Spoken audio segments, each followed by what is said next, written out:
Hello everyone. 41ನೇ ಪ್ರಶ್ನೆಯನ್ನು ನೋಡೋಣ. P of X ಸಮ 6x² -3 -7x ಬಹುಪದೋಕ್ತಿಯ ಶೂನ್ಯತೆಗಳನ್ನು ಕಂಡುಹಿಡಿಯಿರಿ. ಇಲ್ಲಿ ಮೊದಲಿಗೆ ನಾವು ಬಹುಪದೋಕ್ತಿಯನ್ನ ಆದರ್ಶ ರೂಪದಲ್ಲಿ ಬರ್ಕೋಬೇಕು. ಹಿಂದೆ ಮುಂದೆ ಆಗಿದೆ ಇದು. ಸೊ ಇದನ್ನ ಮೊದಲು ಆದರ್ಶ ರೂಪದಲ್ಲಿ ಬರ್ಕೊಂಡ್ರೆ ಈಗ ನಾವು ಇದನ್ನ ಮಧ್ಯಪದ ವಿಭಜನೆ ಮೂಲಕ ನಾವು ಶೂನ್ಯತೆಗಳನ್ನ ಕಂಡುಹಿಡಿಬಹುದು. ಮಧ್ಯಪದ ವಿಭಜನೆ ಮಾಡುವಾಗ ನಾವೇನ್ ಮಾಡ್ತೀವಿ, ಆದರ್ಶ ರೂಪದ ಜೊತೆಗೆ ಹೋಲಿಸ್ಕೊಂಡ್ರೆ ಎ ಬೆಲೆ 6, ಬಿ ಬೆಲೆ -7, ಸಿ ಬೆಲೆ -3. ಸೊ ನಾವು ಎರಡು ಸಂಖ್ಯೆಗಳನ್ನ ಪಿ ಮತ್ತೆ ಕ್ಯೂಗಳನ್ನ ಆಯ್ಕೆ ಮಾಡ್ಕೋಬೇಕು. ಹೇಗೆ ಆಯ್ಕೆ ಮಾಡಬೇಕು ಅಂದ್ರೆ ಪಿ ಮತ್ತೆ ಕ್ಯೂಗಳ ಮೊತ್ತ ಬಿಗೆ ಸಮನಾಗಿರಬೇಕು. ಹಾಗೆ ಪಿ ಕ್ಯೂಗಳ ಗುಣಲಬ್ಧ ಎ ಸಿ ಗುಣಲಬ್ಧಕ್ಕೆ, ಎ ಮತ್ತು ಸಿಗಳ ಗುಣಲಬ್ಧಕ್ಕೆ ಸಮವಾಗಿರಬೇಕು. ಆ ರೀತಿಯಾಗಿ ನಾವು ಎರಡು ಸಂಖ್ಯೆಗಳನ್ನ ಆಯ್ಕೆ ಮಾಡ್ಕೋಬೇಕು. ಇಲ್ಲಿ ನಮ್ಗೆ ಬಿ ಬೆಲೆ -7 ಸಿಗ್ಬೇಕು. ಹಾಗೆ ಎ ಸಿ ಅಂದ್ರೆ 6 ಗುಣಿಸು -3 ಅಂದ್ರೆ -18 ಸಿಗ್ಬೇಕು ನಮ್ಗೆ. ಸೊ ಈ ರೀತಿಯಾಗಿ ನಾವು ಸಂಖ್ಯೆಗಳನ್ನ ಆಯ್ಕೆ ಮಾಡಬೇಕು. ಮೊತ್ತ 7 ಸಿಗೋ ತರ, ಹಾಗೆ ಗುಣಲಬ್ಧ -18, ಮೊತ್ತ -7 ಗುಣಲಬ್ಧ -18 ಸಿಗೋ ತರ ನಂಬರ್ಗಳನ್ನ ನಾವು ಸೆಲೆಕ್ಟ್ ಮಾಡ್ಕೋಬೇಕು.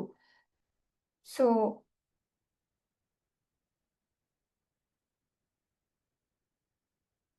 ಈ ಒಂದು ಗುಣಲಬ್ಧ ಬರುವಂತಹ ಸಂಖ್ಯೆಗಳನ್ನ ಗಮನಿಸ್ತಾ ಹೋದ್ರೆ 2 9 18, 1 ಗುಣಿಸು 18 18 ಸಿಗತ್ತೆ. ಆದ್ರೆ 1 + 18 ನಮ್ಗೆ 7 ಸಿಗೋದಿಲ್ಲ, -7 ಸಿಗೋದಿಲ್ಲ. ಹಾಗಾಗಿ ಇದು ನಮ್ಮ ಆಯ್ಕೆ ಆಗಿರಲ್ಲ.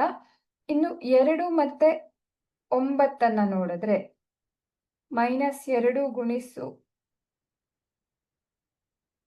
9 ಮಾಡಿದ್ರೆ 2 ಗುಣಿಸು 9 ನಮಗೆ 18 ಸಿಗ್ತಾ ಇರತ್ತೆ. ಆದ್ರೆ ಇಲ್ಲಿ -18 ಬೇಕು. ಹಾಗಾಗಿ ನಾವು ಈ ಎರಡರಲ್ಲಿ ಅಂದ್ರೆ 2 ಮತ್ತೆ 9ರಲ್ಲಿ ಯಾವ್ದಕ್ಕಾದ್ರೂ ಒಂದಕ್ಕೆ ಮೈನಸ್ ಚಿಹ್ನೆಯನ್ನ ಕೊಡ್ಬೇಕಾಗತ್ತೆ. ಆದ್ರೆ ಯಾವುದಕ್ಕೆ ಮೈನಸ್ ಚಿಹ್ನೆಯನ್ನ ಕೊಡ್ಬೇಕು?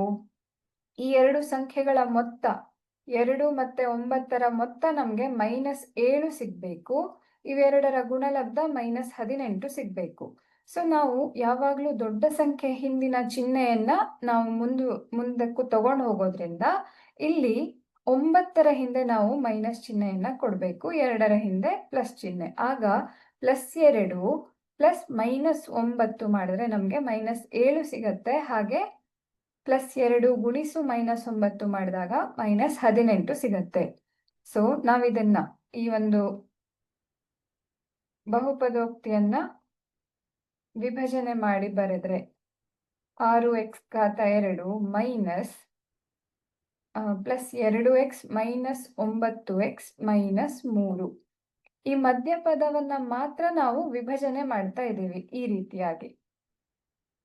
ಸೊ ಇಲ್ಲಿ 2 ಮತ್ತೆ x ಅನ್ನ ನಾವು ಸಾಮಾನ್ಯವಾಗಿ ಹೊರಗಡೆ ತಗೊಂಡ್ರೆ ಒಳಗಡೆಗೆ 3x + 1 ಉಳಿಯತ್ತೆ.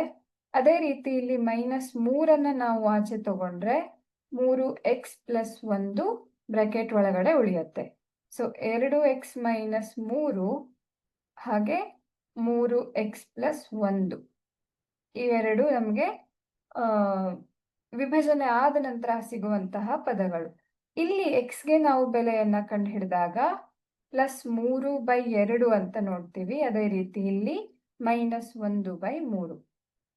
ಈ ಸಮೀಕರಣದಿಂದ ನಾವು -1/3 ಅನ್ನೋ ಬೆಲೆಯನ್ನ ನೋಡಬಹುದು. ಈ ಸಮೀಕರಣದಿಂದ 3/2 +3/2 ಈ ಎರಡು ಬೆಲೆಗಳು x ಗೆ ಸಿಗತ್ತೆ. ಇವೆರಡು ಈ ಒಂದು ಸಮೀಕರಣದ ಶೂನ್ಯತೆಗಳಾಗಿರುತ್ತೆ.